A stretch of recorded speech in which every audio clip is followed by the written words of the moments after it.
हरे कृष्णा। कैसे हैं आप? आज मैं आपको बताने जा रही हूँ बसंत के राजा ऋतु, बसंत के बारे में। जी हाँ, बसंत पंचमी के बारे में आज मैं आपको इंट्रोडक्शन देने जा रही हूँ कि ये बसंत पंचमी आखिर मनाई क्यों जाती है, ये बसंत पंचमी कहाँ से शुरू हुई, इसकी कथा क्या है, इसके उपाय करने से फ़ायदा क्या होता है। तो चलिए हम वन बाय वन चलते हैं। पहले मैं बता रही हूँ कि बसंत पंचमी इस महीने की माघ मास की शुक्ल पक्ष को बसंत पंचमी मनाई जा रही है। तो बसंत पंचमी का मैं आपको एक कथा सुनाती हूँ। बसंत पंचमी मनाई क्यों जाती है? ब्रह्मा जी को विष्णु जी ने बोला कि आप इस सृष्टि का उदय कीजिए, आप इस सृष्टि को बनाइए। ब्रह्मा जी ने ये पूरी सृष्टि बनाई और फिर बहुत खुश हुए बना के, लेकिन वो बहुत उदास हो गए। क्यों? उनको लगा कि सब कुछ सूना सूना सा है, कोई आवाज़ नहीं है, कोई बात नहीं कर रहा, मतलब एक उदासी सी है इस पूरी सृष्टि में। तो ब्रह्मा जी ने विष्णु जी को बुलाया और बोले कि मैंने इस सृष्टि को रच तो दिया, लेकिन सृष्टि में कुछ मज़ा नहीं आया, मतलब इसमें कुछ भी ऐसा नहीं है कि इसमें कोई बोल नहीं रहा है, सब कुछ मौन है, उदासी है। तो विष्णु जी ने बोला कि आप अपनी अंजलि में जल लीजिए और छिड़क दीजिए। ब्रह्मा जी ने अपनी अंजलि में जल लिया और पृथ्वी पे छिड़क दिया। वहां से प्रकट हुई 4 हस्त वाली सफेद वस्त्रों में सफेद कमल के ऊपर वीणा लिए माँ सरस्वती। जी हाँ, माँ सरस्वती जी का उस दिन जन्म हुआ। आपको पता है ना, जब भी कोई इंसान मीठे शब्द बोलता है तो क्या कहते हैं? इसकी वाणी पे तो सरस्वती का वास है ना। तो सरस्वती जी वीणा लेके पैदा हुई तो सुर आ गए।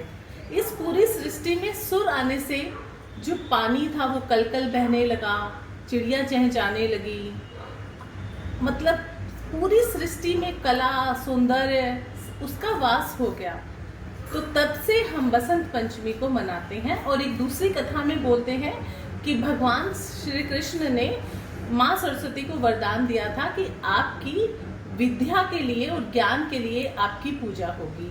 तो जितने बच्चे हैं उनके लिए बहुत जरूरी है माँ सरस्वती की पूजा करना।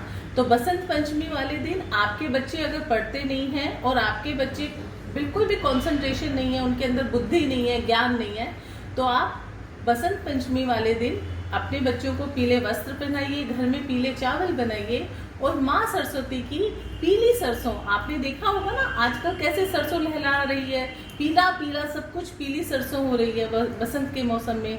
तो पीली सरसों बिछा के, एक पीला कपड़ा बिछा के उस पर माँ सरस्वती को बिठाइए, उनके ऊपर पीले पुष्प चढ़ाइए और उनके गुड़ के चावल का भोग लगाइए, उसमें थोड़ा सा केसर डाल दीजिए। तो आप फिर देखिएगा आपके बच्चों की बुद्धि कैसे बढ़ेगी।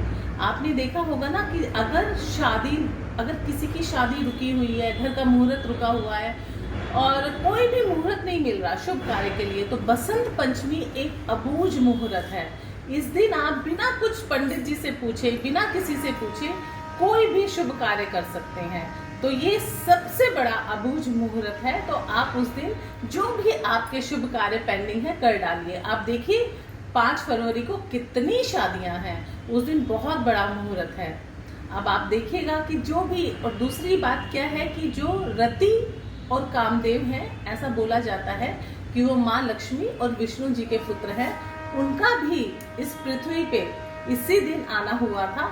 आप देखिए कि सौंदर्य हर तरफ बिखर जाएगा, फूल खिल जाएंगे और जहाँ पे भी आप सुंदरता देखेंगे तो आप सोच लीजिए कि बसंत आ गया है।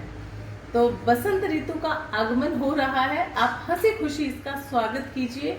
और देखिए अगर हम इंग्लिश कैलेंडर पे भी जाते हैं तो वैलेंटाइन डे वो भी बसंत वाले महीने में ही मनाया जाता है, क्योंकि ये सुंदरता, काम, ज्ञान, वाणी और सुंदरता का प्रतीक है ये मौसम। तो हम सब मिलके स्वागत करते हैं और ऐसा बोलते हैं ना कि इसके जीवन से तो बसंत गया ही नहीं है, इसका जीवन इतना सुंदर है। तो मैं भगवान श्री कृष्ण से प्रार्थना करती हूँ कि आप सबके जीवन में ऐसे ही बसंत रहे और आप हंसते खिलखिलाते रहें। हरे कृष्णा।